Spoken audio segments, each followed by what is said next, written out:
ഞാനിപ്പോൾ ഉള്ളത് പാലിയേക്കലിലാണ് കേട്ടോ. ഇപ്പോൾ നൈറ്റ് സർവീസ് വണ്ടികൾ എത്രത്തോളം പോകുമെന്ന് കാണിക്കാനാണ് ഇന്നത്തെ ഒരു വീഡിയോ. ആദ്യത്തെ ബസ്സായിട്ട് കല്ലട പോയി. പിന്നെ നമുക്ക് അടുത്ത വണ്ടി നമ്മൾ നോക്കാം. കൃഷാണ് അടുത്ത് വരുന്ന വണ്ടി.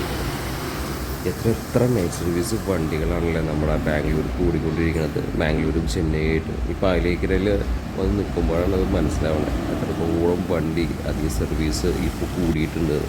പണ്ട് കാലത്ത് നൈറ്റ് സർവീസ് വണ്ടികളെന്ന് പറഞ്ഞാൽ വളരെ പരിമിതമായിട്ട് കല്ലട മാത്രം ഓടിയിട്ടുണ്ടായിരുന്നു. അപ്പോൾ ഈ ATP വന്നിട്ട് ഒരുപാട് പേര് ഇതിലേക്ക് കിടക്കുന്നുണ്ട്. പക്ഷേ ഒന്ന് മനസ്സിലാക്കണം, ഇതിൽ 50 to 60 ഫീറ്റ് ഉള്ള ആൾക്കാർക്ക്, അതായത് ഇതിൽ ഓൾറെഡി 500ഉം 1000 ബസ്സുള്ള ആൾക്കാരൊക്കെയാണ്. ഇപ്പോൾ ടൂറിസ്റ്റ് ബസ് ഒരുപാട് ഇപ്പോൾ നമ്മളിപ്പോൾ കണ്ടിട്ടുണ്ടായിരിക്കും. അതിലത്തെ കുറേ ആൾക്കാർ കൂടി വരുന്നുണ്ട്. പക്ഷെ അത് ആ ഫീൽഡ് നശിപ്പിച്ചാൽ പോലും ഈ ഫീൽഡ് നശിപ്പിക്കാൻ ഒരിക്കലും പറ്റില്ല. കാരണം എന്താ വെച്ചാൽ അതും റേറ്റ് കുറച്ചൊക്കെ ആൾക്കാർ ഓടുന്നതായിട്ട് കാണുന്നുണ്ട്.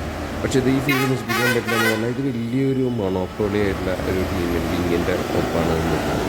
അതുകൊണ്ട് തന്നെ ഇവിടെ കളിക്കാനായിട്ട് അങ്ങനെ ബിഗ് ഷോട്ട്സിൻ്റെ ആൾക്കാരുണ്ട്. അപ്പോൾ അതുകൊണ്ട് തന്നെ ഇവരുടെ അസോസിയേഷൻ എല്ലാം സ്ട്രോങ് ആണ്.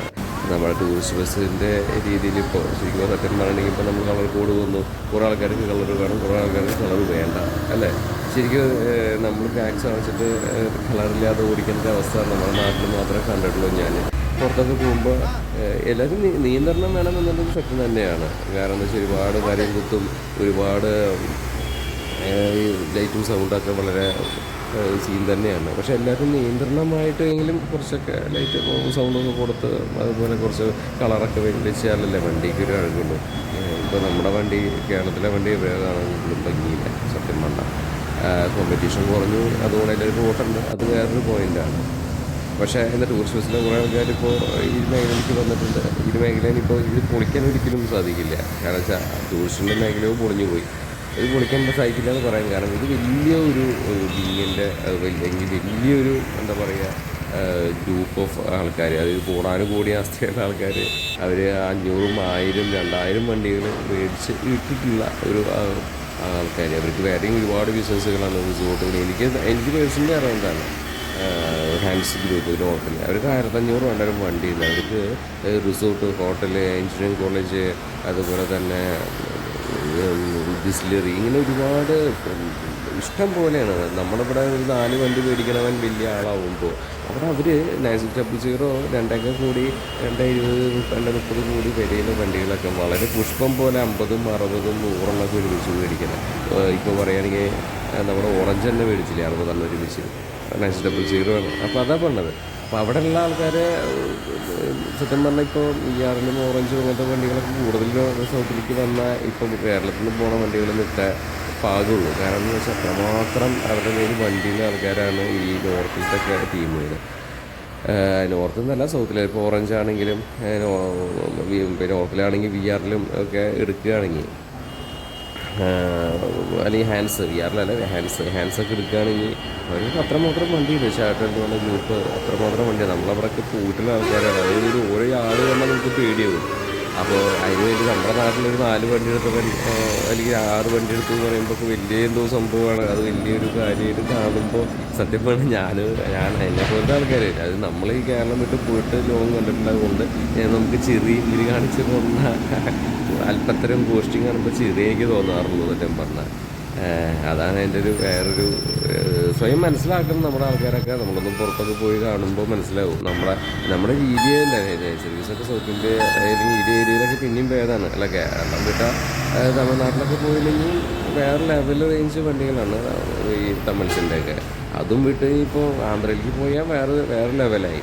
അതും വിട്ട് പിന്നെ നോർത്ത് സൈഡിലേക്ക് പോകാൻ വെച്ചാൽ പിന്നെ പറയണ്ട. മാതിരിയില്ല, ഇവിടത്തേക്കാട്ടൊക്കെ സൂപ്പർ വണ്ടികളാണ് തീർച്ചയായിട്ടും അവിടെ ഉള്ളത്. ഈ വാഷ്റൂമും എല്ലാ വണ്ടിയും വാഷ്റൂമും ഉണ്ടായിരിക്കും, അതാണ് പ്രത്യേകത. അതുപോലെ തന്നെ ഇൻഡിവിജ്വൽ TV ഉണ്ടായിരിക്കും. നമ്മുടെ അവിടെയൊക്കെ TV രീതിയാലേ. അതുപോലെ സ്നാക്സ് ബോക്സൊക്കെ ഇഷ്ടംപോലെ കൊടുക്കുന്നത് പക്ക പ്രീമിയം വണ്ടികളും ബിസിനസ് ക്ലാസ് വണ്ടികളും. അതായത് ഒരു ഫ്ലീറ്റ് എന്ന് പറഞ്ഞെങ്കിൽ 50-60 വണ്ടി ഉള്ളവരെ ഒരു ഗ്ലൈഡേഴ്സോ അല്ലെങ്കിൽ കപ്പലിലോ മാത്രമല്ല വണ്ടിയായിട്ടുള്ളത്. അവർക്കുള്ള വണ്ടി എന്ന് പറഞ്ഞാൽ എല്ലാ ടൈപ്പ് ഫ്ലീറ്റും അവരുടെ കയ്യിലുണ്ടായിരിക്കും. അതായത് seater come sleeper, non AC seater come sleeper, non AC seater, അതുപോലെ AC seater, AC sleeper bus, പിന്നെ അതുപോലെ കുറച്ചുകൂടി ഉണ്ടായിട്ടുള്ള എന്താ പറയുക ബിസിനസ് ഓറിയൻറ്റഡ് ആയിട്ടുള്ള വണ്ടി, പക്കാ ബിസിനസ് ക്ലാസ് വണ്ടി, അതായത് നാക്സ് 000 പോലത്തെ. അതിൽ അവർക്ക് കൊടുക്കുന്ന സംഭവം എന്ന് പറഞ്ഞാൽ ഫ്ലൈറ്റിൻ്റെ സിസ്റ്റം ഈ എയർ ഹോസ്റ്റസ് പോലെ ബസ്സിൻ്റെ ഹോസ്റ്റസ് സ്ത്രീകൾ നിൽക്കുന്ന വണ്ടികൾ വരെ ഉണ്ട് പുറത്തൊക്കെ. പറഞ്ഞ് വിശ്വസിക്കുന്നത് അതിൻ്റെ സ്ത്രീകൾ നിന്നിട്ട് ഹോസ്റ്റ് ചെയ്യുന്ന വണ്ടികൾ വരെയുണ്ട്. അതിൽ അതുപോലെ ഇൻഡിവിജ്വൽ ടി വി, എന്തൊക്കെ വൈഫൈ, അതുപോലെ തന്നെ കോഫി മേക്കർ, മൈക്രോവേൺ ഓവൺ, എന്തൊക്കെയല്ലാത്ത അത് പറഞ്ഞാൽ മതി. അതുപോലെ എല്ലാ സെറ്റപ്പും കൊടുക്കണ നോർത്തിലുള്ള ഒരുപാട് ഗ്രൂപ്പുകളുണ്ട്. നമുക്ക് ഞെട്ടിപ്പോകും. അപ്പോൾ അങ്ങനെയുള്ള ബട ടീംസിൻ്റെ ഇരിക്കുമ്പോൾ നമ്മുടെ ഈ ഒരു ഉണ്ണി ഇൻഡസ്ട്രി ഒരു കാലത്തും തകരാൻ പോകുന്നില്ല. കാരണം വെച്ചാൽ അത് ഇരിക്കുന്നത് വലിയ ഒരു രൂപയുടെ കയ്യിലാണ്. പിന്നെ സർവീസ് എന്ന് പറഞ്ഞ സംഭവം ടൂറിസ്റ്റ് ബസ്സിനെ വിചാരിച്ച് നോക്കുമ്പോൾ ഭയങ്കര റിസ്ക് ലെവൽസ് ഒരുപാടുള്ളതാണ്. ഇതിന് ലാഭം കിട്ടണമെന്നുണ്ടെങ്കിൽ നമുക്കിപ്പോൾ ഈ വണ്ടി ഡെയിലി നാശമായാൽ തന്നെ സ്പെയർ വണ്ടി വരണം.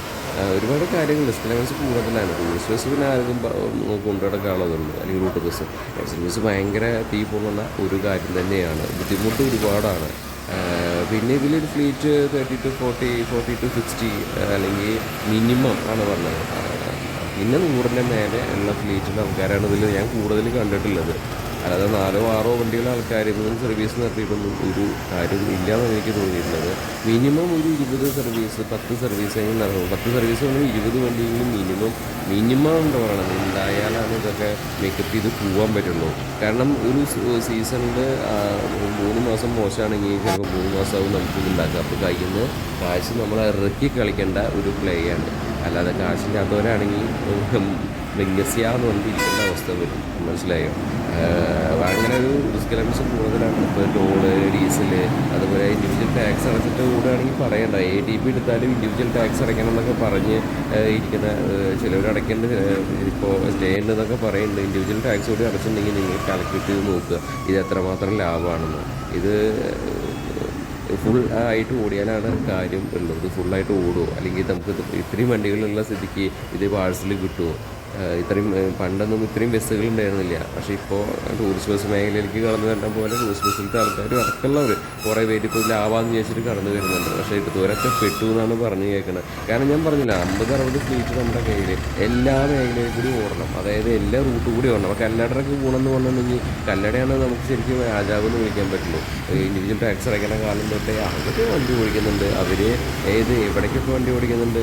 അത് നാഗർകോവിൽ വഴിക്ക് ബാംഗ്ലൂർ, കുമളി വഴിക്ക് ബാംഗ്ലൂർ, കട്ടപ്പന വഴിക്ക് ബാംഗ്ലൂർ, കണ്ണൂർ വഴിക്ക് ബാംഗ്ലൂർ, കാസർഗോഡ് വഴിക്ക് ബാംഗ്ലൂർ, കോഴിക്കോട് വഴിക്ക് ബാംഗ്ലൂർ, പാലക്കാട് സേലം വഴിക്ക് ബാംഗ്ലൂർ, അങ്ങനെ എല്ലാ വഴിക്കും ബാംഗ്ലൂർക്ക് വണ്ടിയുണ്ട്.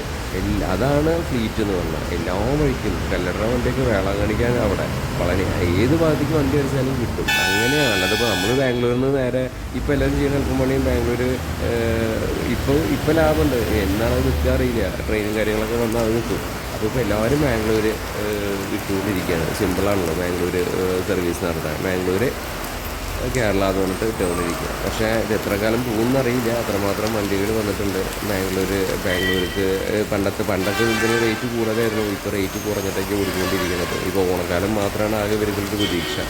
വണ്ടികൾ കുറേ പേര്, ചില ആൾക്കാർ കള്ളപ്പണം മറയ്ക്കാനായിട്ട് ഇത് എടുത്ത് കൂട്ടുന്നുണ്ട്. ഞാൻ ചിലപ്പോൾ തമാശയിൽ പറയും, എനിക്ക് ആരെങ്കിലും ഇതുപോലെ കുറച്ച് പൈസ തരുകയാണെങ്കിൽ ഞാൻ എൻ്റെ തലയ്ക്ക് വെച്ചിട്ട് വേണമെങ്കിൽ നമ്മൾ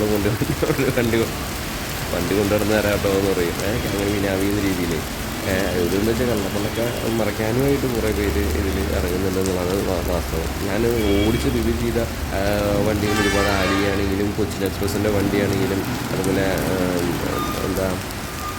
ഹൈലൈറ്റ് ട്രാവൽസിൻ്റെ വണ്ടിയാണെങ്കിലും ഒക്കെ ഈ വഴി കൂടെ പോകുന്നത് കാണുമ്പോൾ വളരെ സന്തോഷം. ചില വണ്ടികളൊക്കെ ഇവിടെ ഞാൻ വീഡിയോ എടുക്കുന്നത് കണ്ടിട്ട് നിർത്തിയൊക്കെ ചെയ്തു. നമ്മുടെ ആലിയ ചോദിച്ചിട്ട് വണ്ടി ഇപ്പോൾ നീല കളറാക്കിയിരിക്കുന്നു. മറ്റേ ആ ഒരു ഗ്രീൻ തീം മാറ്റിയിട്ട് ചന്ദന കളർ മാറ്റിയിട്ട് വളരെ സന്തോഷം. പിന്നെ ഞാൻ ചെയ്ത സ്പേസ് കളറുടെ വണ്ടി പോയിട്ടായിരുന്നു. ഞാൻ വീഡിയോ എടുക്കാൻ പറ്റിയില്ല. സ്ലീപ്പർ വണ്ടി പോയിട്ടായിരുന്നു. അത് ഇടയ്ക്ക് വീക്കെൻഡ്സിലായിട്ട് ഓടുന്നുണ്ട് തോന്നുന്നു. അപ്പോൾ ഞാൻ ഓടിച്ച വണ്ടികൾ കൊച്ചിൻ എക്സ്പ്രസിൻ്റെ വണ്ടി, അതുപോലെ ആലിയ ജോയിച്ചേട്ടൻ്റെ വണ്ടി, അതുപോലെ ഒരുപാട് വണ്ടികൾ, മറ്റേ കാഞ്ഞിരപ്പള്ളി ബാംഗ്ലൂർ പറഞ്ഞ ചേട്ടൻ്റെ വണ്ടി, ഹൈലൈറ്റ്, റോഡ് ലൈറ്റ്സ്, അതൊക്കെ നമുക്കിവിടെ കാണാൻ സാധിച്ചു. അപ്പോൾ നമ്മൾ ഓടിച്ച വണ്ടികൾ നമ്മുടെ കണ്ടുകൂടെ ഇങ്ങനെ പാറി പറന്ന് പോകുന്നത് കാണുമ്പോൾ അത് കിട്ടുന്ന പരം സന്തോഷം അല്ലെങ്കിൽ സുഖം വേറെ ഒന്നിനുമില്ല. അപ്പോൾ ഞാനിവിടെ വന്നിട്ട് കുറേ നേരം ഹൈലൈറ്റ് പറഞ്ഞ് തീർന്നില്ല. ഹൈലൈറ്റ് വന്നു. ഇതാണ് ഞാൻ ഓടിച്ചത് ഹൈലൈറ്റ് ട്രാവൽസ്. അത് കാഞ്ഞിരപ്പള്ളി ബാംഗ്ലൂരാണ് ഓടുന്നത്. നമ്മൾ എരുമേലില്ല, അത് എരുമേലില്ല, കാഞ്ഞിരപ്പള്ളിയിൽ നിന്ന് എടുക്കുന്നത്. അപ്പോൾ നമ്മളതിന് വീഡിയോ ചെയ്യുന്നത് കണ്ടാൽ മതി. അപ്പോൾ ഞാനിങ്ങനെ ഒരു ബാംഗ്ലൂർക്ക് പോകുന്നതിന് മുന്നോടിയായിട്ട് ഇങ്ങനെ ജസ്റ്റ് നിന്നപ്പോൾ ഒന്ന് എടുക്കണം അങ്ങനെ എടുത്തതാണ്. അപ്പോൾ ഇത് കുറേ പേര് ഇപ്പോൾ ഇതിലേക്ക് ഇറങ്ങുന്നുണ്ട്. അല്ലെങ്കിൽ ഈ ഒരു ലൈൻ ഈ റൂട്ട് ഭയങ്കര ബിസിയായി. പക്ഷേ ഇത് എത്രമാത്രം ഇനി സക്സസ് ആയി വരുമെന്നൊന്നും പറയാൻ പറ്റില്ല. ഇത് കാശുള്ളവർക്ക് ഇത് നന്നായിട്ട് പോവും, അല്ലാത്തവർക്ക് ഇത് എളുപ്പമില്ലാത്ത ഒരു പരിപാടിയായിട്ട് മാറുകയും ചെയ്യും. ഇതാണ് കണ്ടത്. ഇപ്പോൾ ബോഡി ബിൽഡർമാരും ഇപ്പോൾ പ്രകാശാണെങ്കിലും പ്രകാശക്കായിട്ട് നന്നായിട്ട് ഇപ്പോൾ സപ്ലൈസ് ചെയ്യുന്നുണ്ട്, ദാമോദർ കോഴ്സ് ചെയ്യുന്നുണ്ട്. അപ്പോൾ ഒരുപാട് പേര് ഇപ്പോൾ പല വണ്ടികളിലേക്കും മാറി മാറി തിരിഞ്ഞുകൊണ്ടിരിക്കുകയാണ്.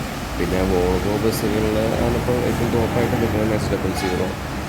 ഇത് വോൾവോ B9R ആണ് ഈ പോകുന്നത്. ഒരു കാലത്ത് ഇങ്ങനെ സംഭവമായിരുന്ന വണ്ടികളാണ്. B9R സീറ്റ് വണ്ടിക്കും അത്യാവശ്യം ആളും കാര്യങ്ങളൊക്കെ ഉണ്ട്. പിന്നെ എന്താ വെച്ചാൽ ഷട്ടർ റേറ്റിൽ ഓടണമെങ്കിൽ കുറേ ആൾക്കാരുണ്ട്, പാഴ്സൽ വിചാരിച്ച് ഓടുന്ന ആൾക്കാരുണ്ട്. ഒരുപാട് വണ്ടികൾ ഇപ്പോൾ പോകുന്നത് സംഭവിച്ചതെന്ന് വെച്ചാൽ ഇതിൻ്റെ ഒരു നിലവിൽ പോയി. ഞാൻ ഓടിച്ച അടുത്ത വണ്ടി കൊച്ചിൻ എക്സ്പ്രസ് വിലേഷേട്ടൻ്റെ അല്ല സോറി, അത് കൊച്ചിൻ എക്സ്പ്രസ് അല്ല കേട്ടോ, അത് സാറിയാണ്. അല്ല കൊച്ചിൻ എക്സ്പ്രസ് അല്ല, പെട്ടെന്ന് കേൾക്കേണ്ടപ്പോൾ കണ്ടുപിടിച്ചില്ല. കൊച്ചിൻ എക്സ്പ്രസ്സിൽ തന്നെ നമ്മൾ പോയ വണ്ടി, ഞാൻ ഓടിച്ച വണ്ടിയായിരുന്നു, വയനാട് പുൽപ്പള്ളി വണ്ടി. അപ്പോൾ ഇത് UFO ഇട്ട് കൊഞ്ചിരിക്കാരുടെ വണ്ടിയാണ്, അത് UFO വാങ്ങി തോന്നുന്നു. അപ്പോൾ പറഞ്ഞതെന്ന് വെച്ചാൽ ഒരുപാട് ഫ്ലൈറ്റുകളിപ്പോൾ ഈ മേഖലയ്ക്ക് 2 വണ്ടിയൊക്കെ ആയിട്ട് വരുന്നുണ്ട്, 4 വണ്ടിയായിട്ട് വരുന്നുണ്ട്. പക്ഷേ കൂടുതൽ പറയട്ടെ, വണ്ടികൾ ചിലപ്പോഴൊക്കെ ഒരുപാട് വണ്ടികൾ നമ്മുടെ കയ്യിൽ വേണം. ഒരുപാട് ഞാൻ പറഞ്ഞില്ല, എനിക്ക് എൻ്റെ ഒരു അറിവ് വെച്ചിട്ട് എല്ലാ സൈഡിൽ കൂടിയും എല്ലാ ഇത് കൂടിയും അടുത്ത് ഇപ്പോൾ കല്ലടറൊക്കെ ഗുണം അതാണ്. ഒരു 10-60-70 വണ്ടിയെങ്കിലും വേണം മിനിമം. അതാണ് എൻ്റെ ഒരു. അപ്പോൾ എന്തെങ്കിലുമൊക്കെ നമുക്ക് വണ്ടി ഒരു ആളുണ്ടെങ്കിൽ ഒരു വണ്ടി ക്യാൻസൽ ചെയ്യാനും വേറെ വണ്ടിക്ക് കയറ്റി പോകാനൊക്കെ പറ്റും. അല്ലാതെ ഒരു 4-6 വണ്ടി കൊണ്ടൊന്നും മെച്ചം കിട്ടും, അല്ലെങ്കിൽ 8 വണ്ടി കൊണ്ട് മെച്ചം കിട്ടും തോന്നുന്നില്ല.